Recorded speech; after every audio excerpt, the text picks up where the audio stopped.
back to the Red Bra Project, Women Crush Wednesday, episode 65, and my beautiful co-host is waving at us. Hello, Renee. Hi, it's so good to see you. Shavana? Rini? We've been practicing name pronunciations tonight, so because I wanted to double check with our phenomenal guest, who I don't want to waste any time getting to, because I think there's so much to her story, and we are excited to feature and highlight Hallie Avolio. Please tell me I said it right after we just practiced. I'm turning it over to you. Nailed it, even better than the Netflix baking show. Woo! Well, welcome, and please share with our viewers and me and Renee just a little bit about yourself, and then we're going to dive into this incredible story that you have going. Oh, thank you. Well, thank you both so much. I'm so pumped to be here. I love the mission of the Red Bra Project. I think that the empowerment that it implies is phenomenal, and it's definitely in alignment with my business, which is called Sassy Healthy Fit. And kind of the short story, I'm sure we'll get more into it, but I'm a mom of three. So I've got a 12-year-old, 10-year-old, 7-year-old. I've been married for 17 years. I live in Santa Barbara, California. And I had kind of this, what I would call typical checkbox life that I lived for a long ass time. And after some time that stopped serving me, and I felt really disgruntled and just not happy with where life was going. But instead of actually doing something productive about it, I had to take a little detour down self-destruction lane and self-sabotage, area, and almost cost everything that means the world to me, my husband, my children, and myself. I was fortunately able to pick myself up and really dive into some serious personal development work that was necessary and needed.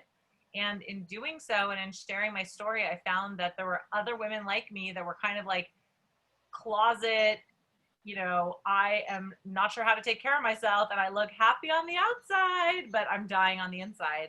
And I realized that these women need an advocate. These women need a voice. They need a community. They need a sisterhood, and they need someone to help show them that there are ways to empower yourself, put yourself first, not have guilt about it, and live what I call sassy AF. I don't know if I can say the full word there, but you can drop it if you want to. All right, sassy as fuck. That's my motto, because I want us to have fun and really just be our best, truest selves.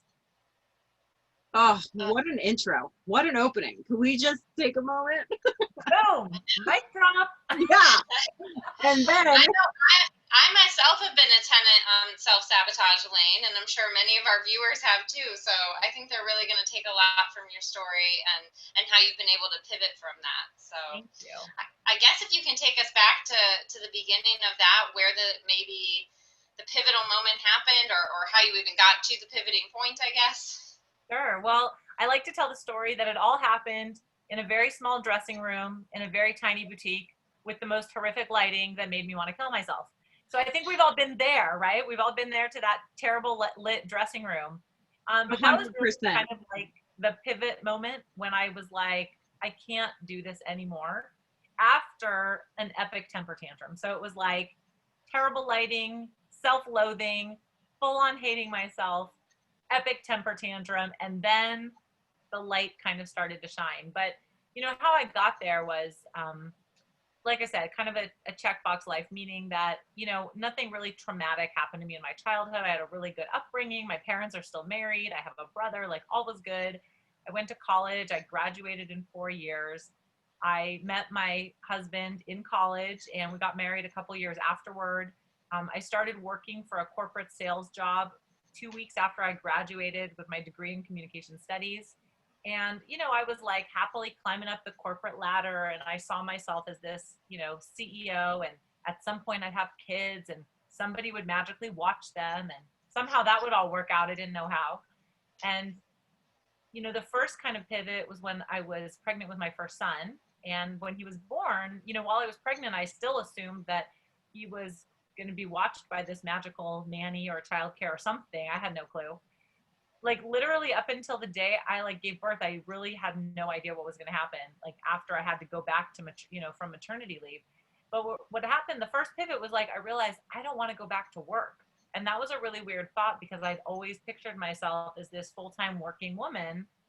And again, like the kids didn't really factor in. So when I made that decision with my husband to not return to my corporate job and help my husband out with his brick and mortar IT company, do that very part-time while his mom helped out with the baby, that was like a massive shift. And so it was great. And I thought that I wanted to be a stay-at-home mom. And then it turned out I didn't want that either. So now I'm like, okay, shoot, I don't want to be corporate CEO. I don't want to be a stay-at-home mom. So who am I? And over about 10 years, I had 2 more kids, and my in-laws, they're amazing. They still help out a lot with my kids, which I'm so grateful. And I was able to work part-time with my husband, which was great. I mean, it was our, bread and butter. It was like how we make our living. And, all was good. But I kept thinking, okay, when my youngest goes to kindergarten, when I turn 40, the big 40, I'm going to have to like figure something out. And I kept looking at jobs and thinking, what am I going to do? Who am I? What do I want? And every time I would go and interview for a job or look at a company, it was like, I don't want to give up my flexibility. I don't want to give up all these things, but I felt really stuck, and I started to feel really, really resentful. So that was when kind of that, next pivot came, and I was like, well, dude, this life kind of blows. I don't want to be stuck. I don't want to be living the same Groundhog Day existence every single day. And so instead of like doing something about it initially, it was like, how can I escape from it? And that was where the self-destruction and self-sabotage came in. Was escapism for me looked a lot like going out and partying and a lot of drinking and, surrounding myself with people that, not bad people, but not a good influence on me or what my true desire, passion, purpose is.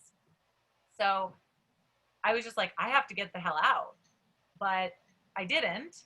And I'm glad that I didn't, but I know that I had to walk that path to get to where I am now. But that's really where it went. And it was just a lot of anger. It was a lot of anger and a lot of victim mentality, which, I didn't realize at the time, but I was doing a lot of finger pointing. Like, my life is this way because my husband, or because my kids, or because my house, or because this, because that, because the other thing, and never looking inward. It wasn't until I started looking inward that I realized, like, oh, dude, I have a lot of growth to go through. And that was actually really, really scary, because I was like, oh my gosh, I'm, nearly 40 and I don't know who I am. I love, first of all, thank you so much for sharing all of that in the background. And I love the part of your story that you talk about your victimhood, and you talk about, you recognize that, because it can be really easy when you're going through a lot of stuff to get kind of trapped into the downward spiral, and sometimes not even realize it until maybe somebody on the outside may say something, or you take a really hard reflective look on the inside. And that is tough. And it sounds like you were able to look on the inside and have the self conversation, argument, pep talk, all of the things to gradually kind of redirect your path from that path of destruction, which again, so many of us can relate to, because that's the first place you want to run when stuff isn't going right. You want to pack your bags, you want to run, you want to figure it out and just kind of numb it out. Right, exactly. And that was like really the issue. And a lot of that, it didn't come naturally. It wasn't like I was like, oh well, some stuff's going on inside me. But I started having health issues, for example. So I gained a lot of weight. I wasn't sleeping well. My husband started getting concerned I was having sleep apnea. I didn't, but he was concerned that I was on that path. My hormones were totally out of whack. And I'm sure I never had it like officially diagnosed, but I'm sure there was adrenal fatigue. And I know that my doctors wanted to put me on like low dose Prozac for PMDD. And I was like, that was kind of that moment where I was like, ooh, I don't really want to go on Prozac. What's really going on here? But it still took me a while, or the times when we were like, my husband and I would be fighting, like dropping some serious F-bombs and anger. And the kids are like in the other room playing video games. And it was horrible. It's like, I think about those times, I'm like, oh my gosh, I hope they don't remember that. Or, but it's like I had built this foundation, and that I was like picking it apart. And I didn't know what I was doing, but I couldn't keep going. I couldn't keep going down that path. And, even I think about some times where I was just acting so inappropriately, like, being drunk at one of my daughter's soccer practices. That's embarrassing. And, you know, that's not who I am. But again, it was like escapism. It was like numbing out the pain because I wasn't ready to look in the mirror. And literally it wasn't until that day in the dressing room, followed by the temper tantrum, where I finally was like, self-talk, okay, woman, enough, you know, enough is enough. Like, are you done? It's like a conversation I would have with one of my kids, you know, like, are you done with this? Because let's move on. Let's get to the next chapter. Yeah, I mean, it's almost like you scared yourself out of it in that moment, in that temper tantrum. I don't want to say you had an out of body experience, but it was like you saw yourself for a moment and were like, wait a minute, I'm Exactly. doing this. And like Renee said, I think that, you know, recognizing playing that victim, even though a lot of it sometimes we cause ourselves, it's easier to deflect and put it on others. I just listening to your story, I just think there's so much that many women and men too can take from it, because I think that we just have sometimes this self-sabotaging rather than being successful. And so Yeah.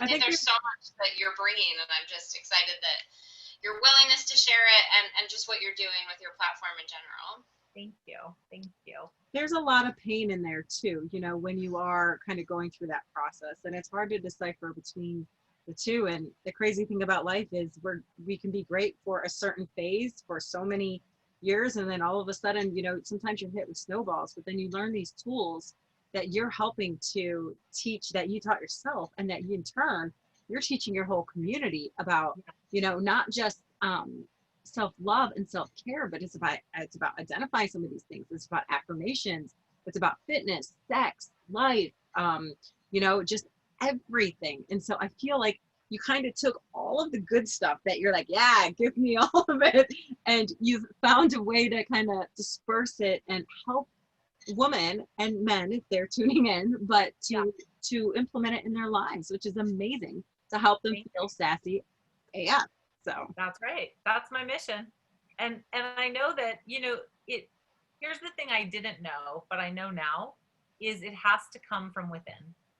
And you can hire all the coaches, all the therapists, you can read all the books, you can listen to all the podcasts, but until you're ready and you make the conscious choice to make the shift for yourself, you cannot make the change.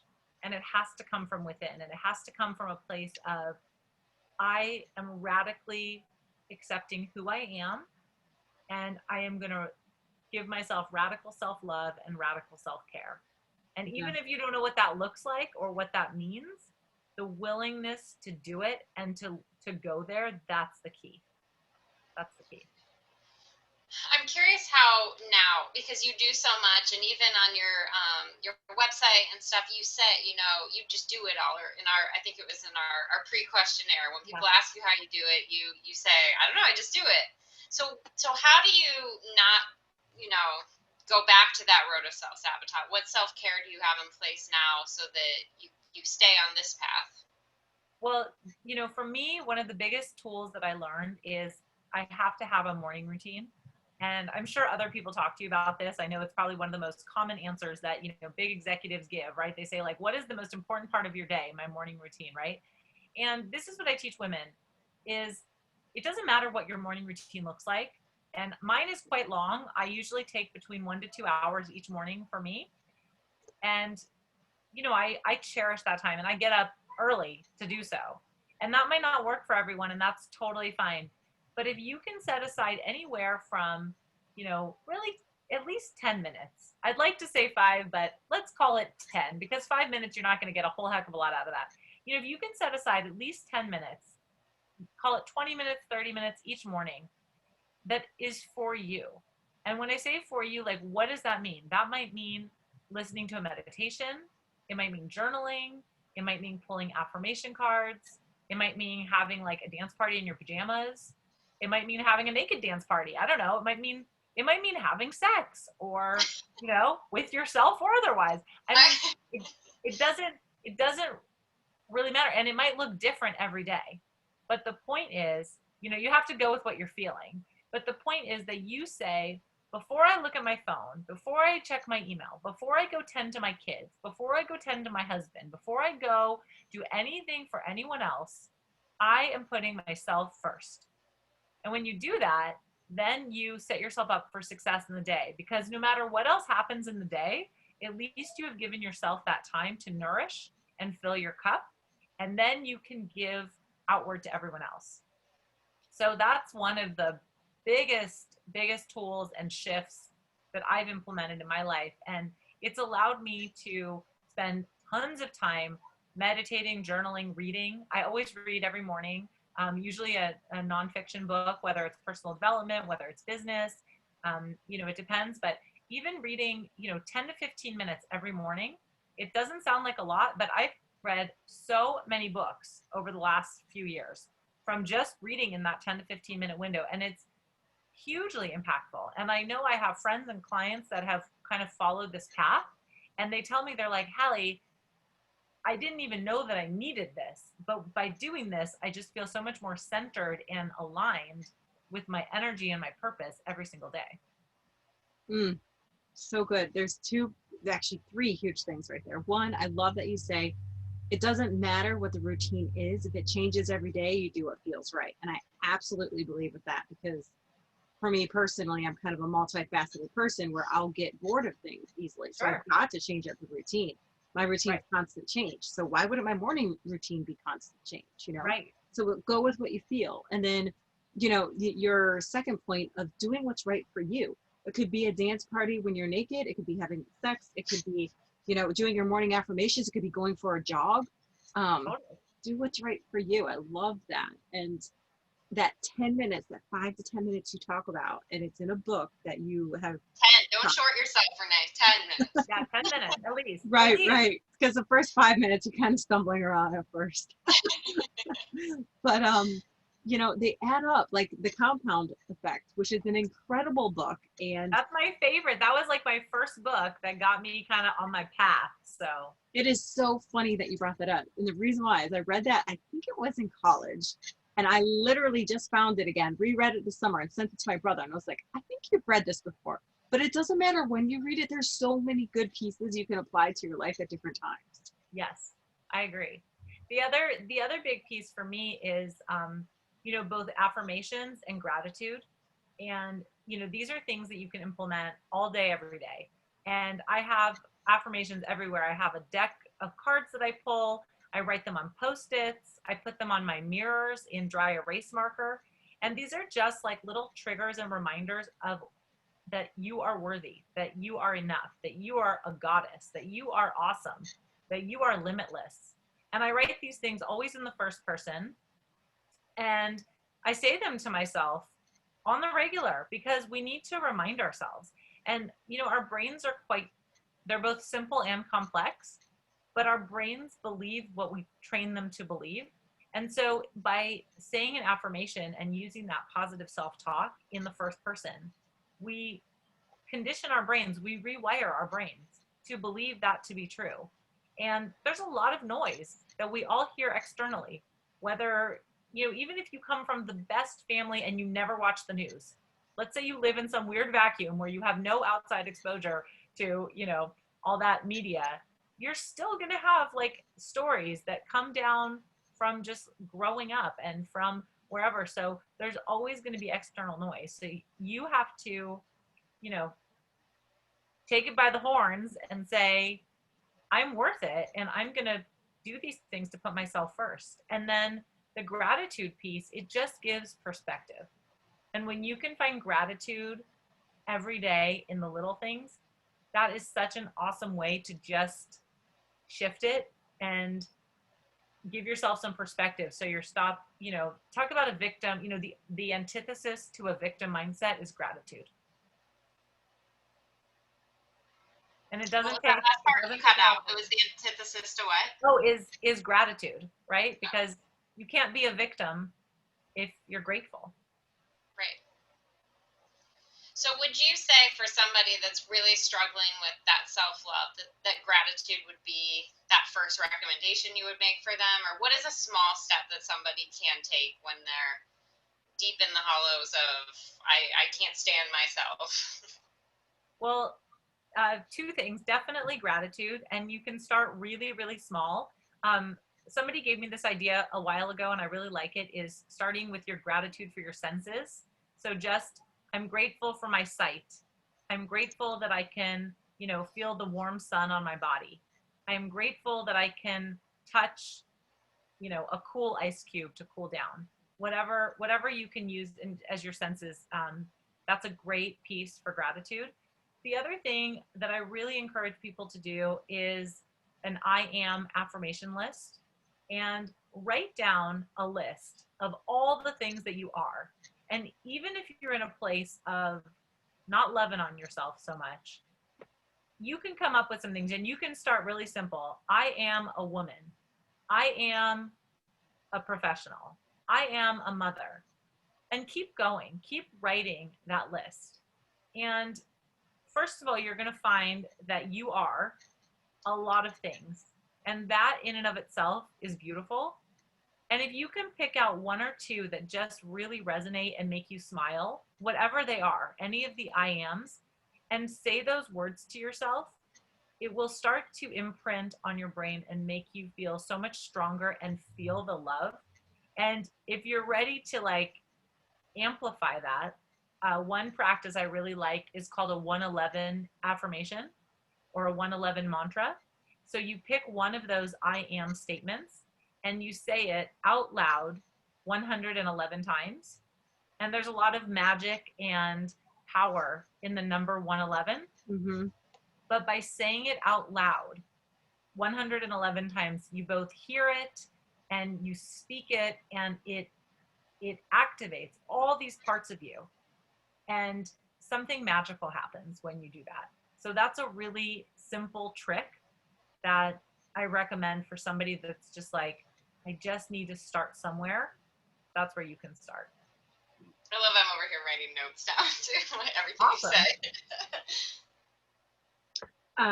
Hallie, I love, so you have a morning motivation minute, and you keep it to 60 seconds, and it's quick, it's deliverable. I know it's on LinkedIn, and then you put it through on your Instagram page, and it's just kind of like, you know what, if that takes a minute out of my 10 minutes in the morning, that is another great starting place for people looking to make that shift and kind of take those baby steps. And I think it's important in your own journey that I think that sometimes it can be intimidating to hear stories about where certain people have come from, or anyone who has come from, and then you see where they are now, and it's hard to envision that in between kind of up and down roller coaster. And even you yourself, you're like, I set out on a journey. I learned, I committed the time, I read the books. You were self-taught about how to make that pivot. If you reached out to somebody or grew your group of who circles you, your tribe, you made those choices, right? Mm-hmm. So can you talk to us more about the time behind the work you've put in? Because you just didn't roll over and all of a sudden here you are. So. No, absolutely. And it is for sure a journey. And I didn't intend for any of this to become a business. That part was, call it the universe at work, call it the law of attraction, call it serendipitous, whatever you want to say. But when I started sharing my story and realizing that there were other women that needed to hear this message, something that I've always known about myself and been proud of is I'm a leader, and I'm a strong communicator, and I'm a strong relationship builder.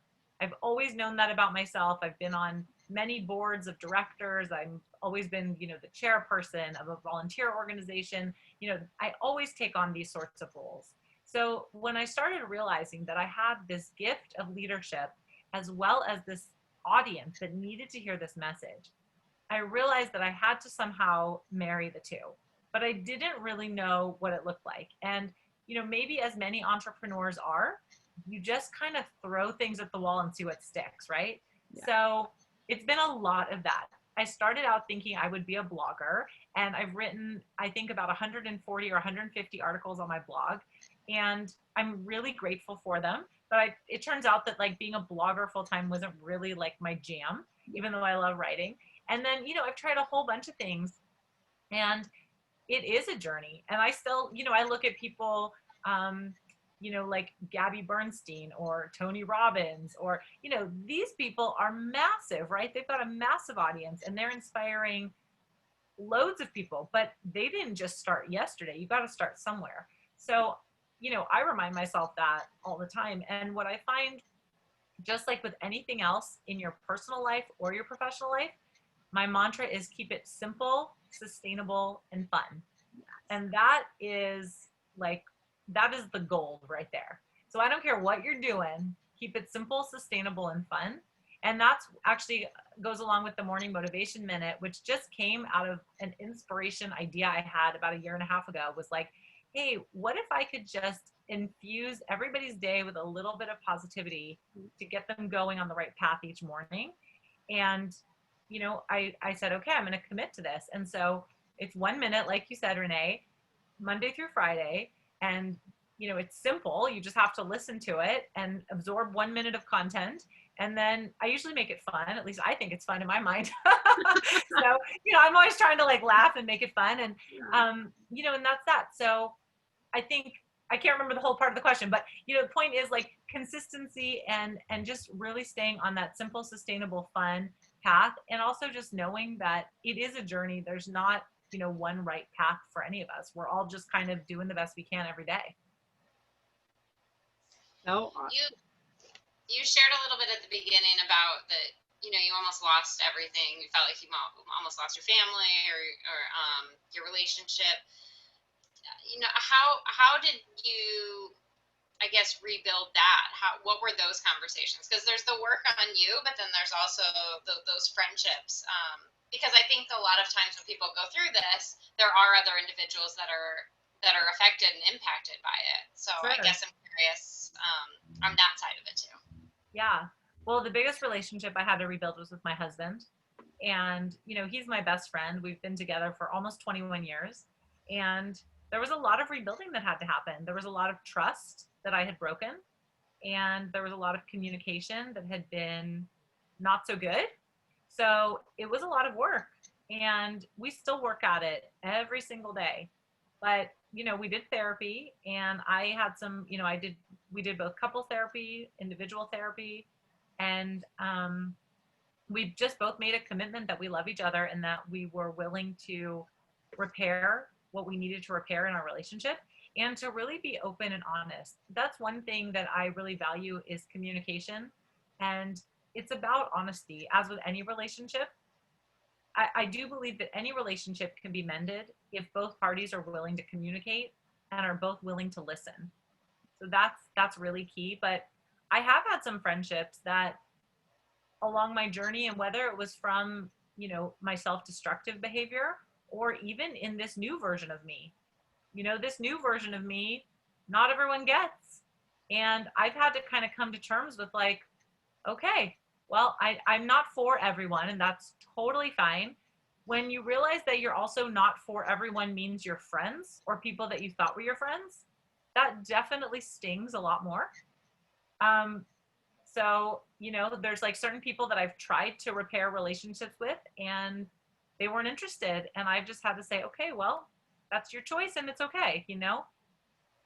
We can agree to disagree and go our separate paths, and that's okay. But that's definitely the hardest part for sure. Mm. But I love the saying, your vibe attracts your tribe.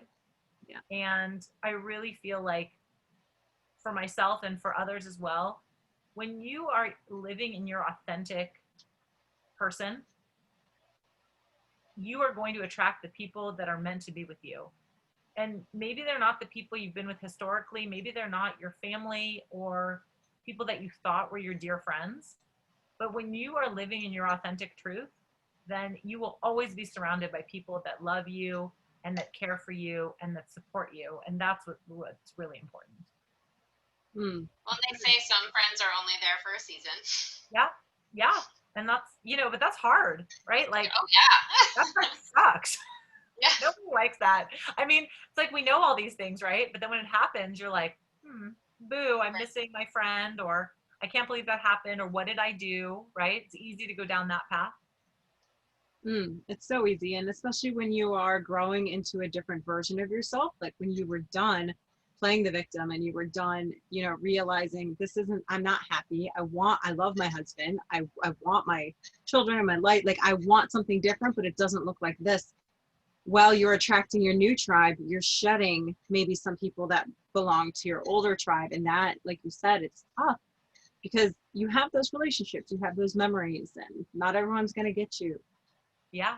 And honestly, I'm still kind of in that space. And like even something kind of popped up today that I was like, okay, and it's a transition. Yeah. So I think it's just part of the journey. And again, when you know that you're being true to yourself, I think that is comforting, and knowing that, everyone has their own stuff, and you never know, if you're open and honest, people can come back around. So I also believe in that. Our relationships are not permanent on either end. So you never know when you're going to rekindle a friendship or a relationship, whether it's with a lover or a platonic friend or a family member. But I think that, again, it's about honesty. It's about being authentic, and also just being willing to listen and be open and see where life takes you.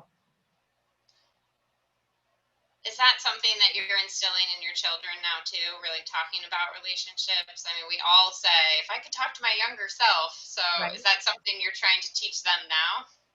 I think or is so. it too heavy for them? No, absolutely. It's interesting though with COVID, because of course we haven't seen a lot of friends, and it is interesting. So we've had a lot of conversations around that, and why, we're being a little more cautious than maybe some of our other friends, and that's fine. And I think sometimes we have to remind our kids why we're doing that and why we want to be safe, and that the people who want to be our friends will be our friends regardless of, isolation or social distancing.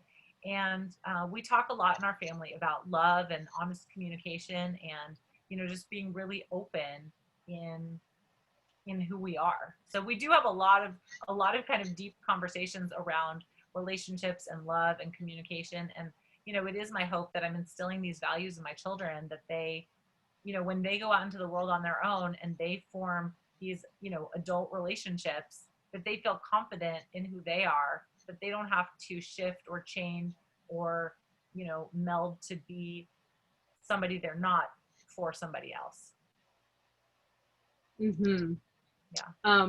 I love that you talk about, it's you started with kind of figuring out what you wanted to do and where you wanted this business as it grew, that you didn't know was a business at the time, what to do. And I think it's important that you mentioned, I started blogging and I loved it at the time, but then I realized that's not exactly where I feel that I am right now. And I think that it's okay for anyone who's listening, who's like, wow, I want to start something new. I want to do something new. How do I know if it's going to work? How do I know if it isn't going to work? There's only one way to know. And listening to you, it's to dive in and figure it out. And maybe you're going to love this and you continue with this part, but then this actually morphs into that part. So it just sounds like you've been able to kind of pivot yourself quite a bit.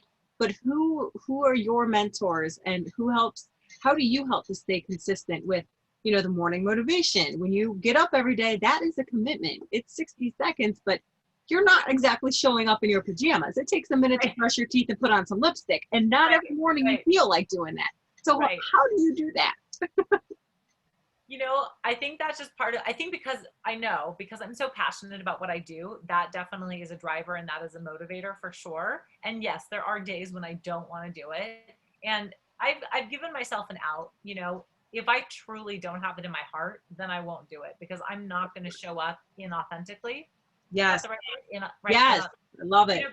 These messages that I get in the Morning Motivation Minute, they're not channeled necessarily from spirit guides or something like that, but they do come to me in a way that they just fill my heart. And then I just have to let out these messages. So if that message isn't coming to me authentically, I'm not going to put out something that isn't me. So, I mean, I look at some of my mentors, I look at people, like Marie Forleo. She's somebody that I love, and she's super, super driven. And I love her Everything is Figure Outable. I think that's a really fantastic mantra. And, I've read that book. I've watched tons of Marie TV and just followed her story a lot. She's someone that inspires me. Sarah Blakely Spanx. Yeah. I mean, that woman is like holy moly, she is amazing. That is so inspiring, her story. I love her creativity and how, people laughed at her and said, what are you doing? And, she just said, I know that this is going to work, and she stuck with it. Um, I I love really her story, how she retells it about her roommate every year and the red backpack that she has hanging in her office. And I mean, it is full on inspiring. She is awesome.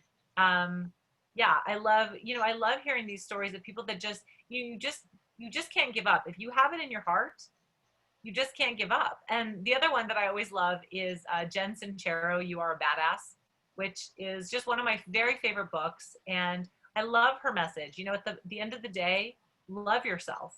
And she reinvented herself in her early 40s. And, there's no timeline. I feel like there's a lot of pressure on women in particular to do things in a certain linear timeline. And the thing is, we don't exist in linear time. We exist in cyclical time. And we all go through, well, first of all, we all go through a cycle every month, number one. But number two, we all go through a cycle of life many, many, many times. And to expect that our lives are going to be like this, that's just unrealistic. So I love this idea of you can make your life whatever it is you want. You just got to try it out. So I like to say, just do the damn thing.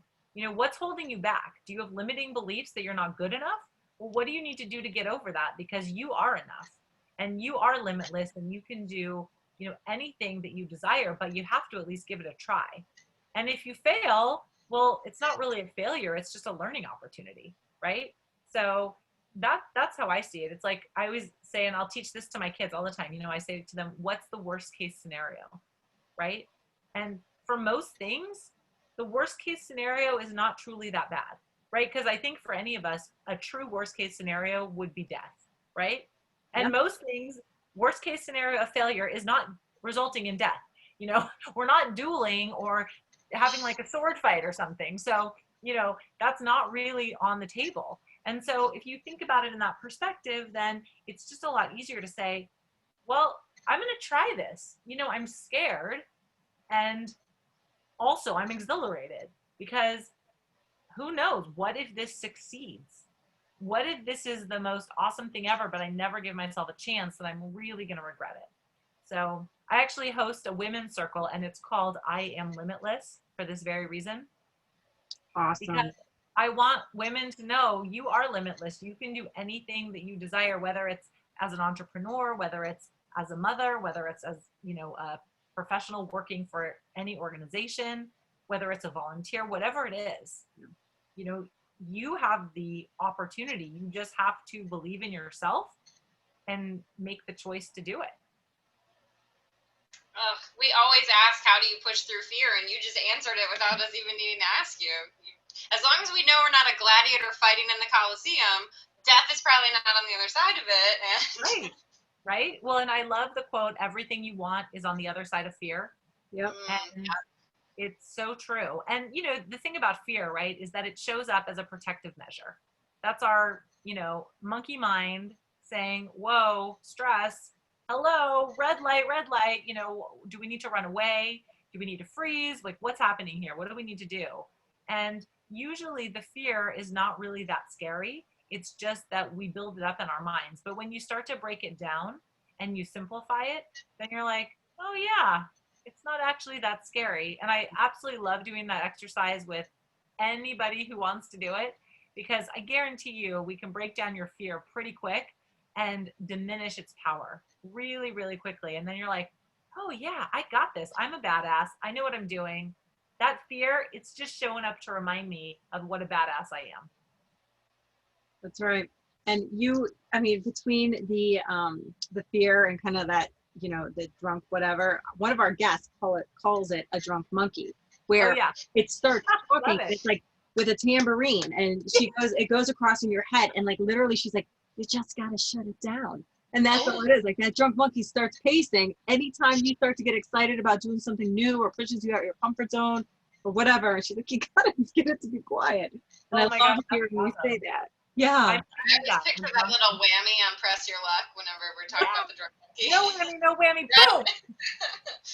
or whatever that show was called. Yes. Oh my God. I was totally like a game show freak when I was a kid. I watched way too much TV. Way too much. Oh, and your point about what's the worst case scenario? One of our other guests, Shauna Beckman. Shauna, do you remember when Shauna brought this up? The way she just made it rational was like, the worst case is I'm going to die. And if I put this out and I put this post out and I'm trying to get some sales, I'm not going to die from that most likely. So I'm going to go ahead and do it and get over myself. And it was just, it takes the emotion and the feeling out of it when you think about it that way. It's so good to hear that from your perspective as well.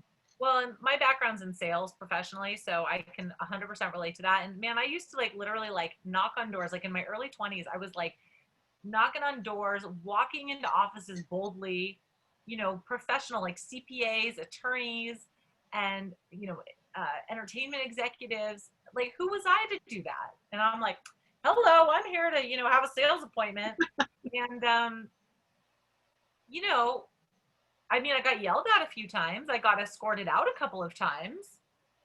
I didn't die. It was fine. Yeah. But, you know, maybe that gave me some of my audacity to keep going. But, you know, you just really have to kind of like not get carried away with it, not get so caught up. And, you know, there's so much stuff about social media, which I think is so interesting, especially for entrepreneurs, about like, I don't want to post this. I don't want to talk to this person. I don't want to send the DM, blah, blah, blah.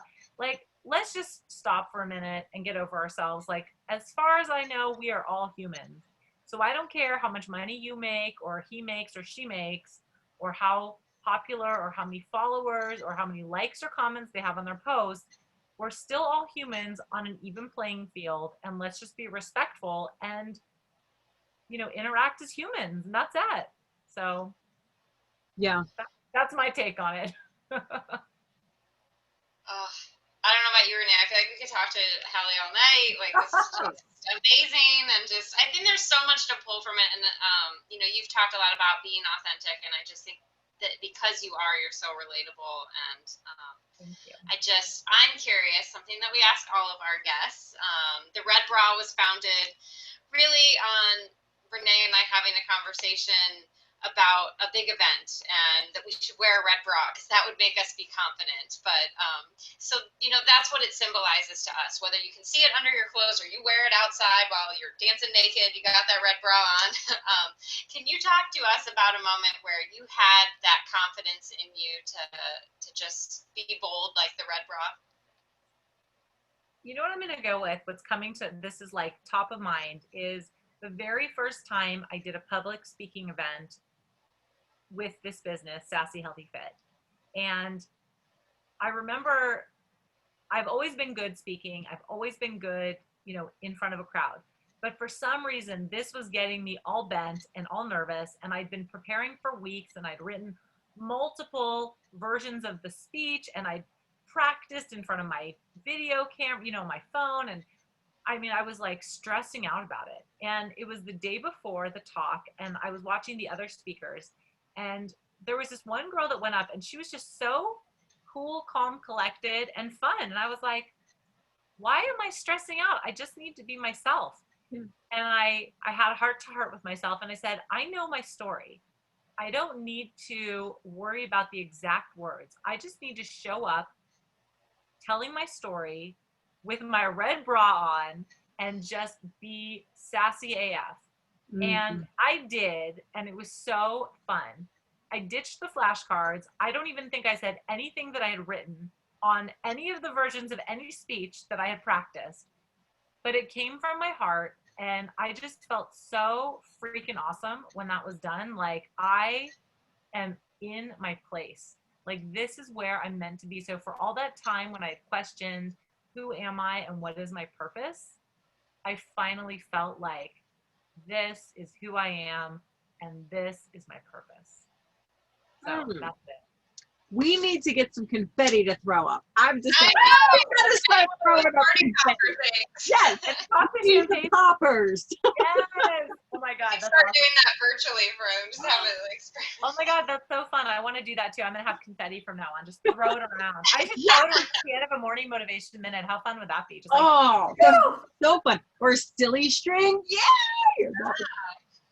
That's a good. I might steal that. That's a That good is idea. such, go for it. That is such a good red bra moment. Thank you so much for sharing that. And Thank you. my goodness, it came from your heart. Just like, you threw the note cards away and you spoke from your heart. You walk your talk, Hallie. And I mean, not just with showing up every day and being sassy as fuck and, you're sassy, healthy, fit and empowering in-demand woman and everything else. So thank you so much for being such a powerhouse in the community for so many. Thank you. I'm really honored and privileged, and it just, it's a huge blessing to be able to do the work that I do and to be able to share it, with both of you, with your community. So I just feel so much gratitude. So thank you so much. You are welcome. Share with our viewers really quickly the best way to connect with you and come and get some of your sassiness and kind of bring it into their world. Well, I know I'm sharing a freebie with everybody. So if they'd like to download, I have some affirmation cards that I've created called Sassy AF Affirmations. So if you want to grab that, that's an awesome way to just get a little taste. I'm on all social media at Sassy Healthy Fit. My Facebook group is one of my favorite places to hang out, which is facebook.com/groups/mysassylife. I'm on all social at Sassy Healthy Fit. And if you want to see that speech, by the way, it's on my YouTube. It's like my featured video on my YouTube channel. So you can find that red bra moment speech right up there. So all the places you can find me. I hang out on LinkedIn a lot too. That's my other favorite place to hang out. So I love it. I'm sorry. I have one more question. I always do this. I feel like it comes at the end. I know Shauna's like ready for it. But how do you keep yourself on schedule? So you just listening to you talk about all the places we can connect and our viewers can connect with you. What is that Hallie like schedule master that works for you? The phone. Uh-huh. I mean, I put as much as I can into my calendar, truthfully. And I'll be honest that probably time management, I don't think that it's necessarily my strength, although clearly it's not so terrible because I still show up and do all these things. But I definitely put as much as I can into my calendar. I'm very grateful for the Calendly app to help schedule people on my calendar.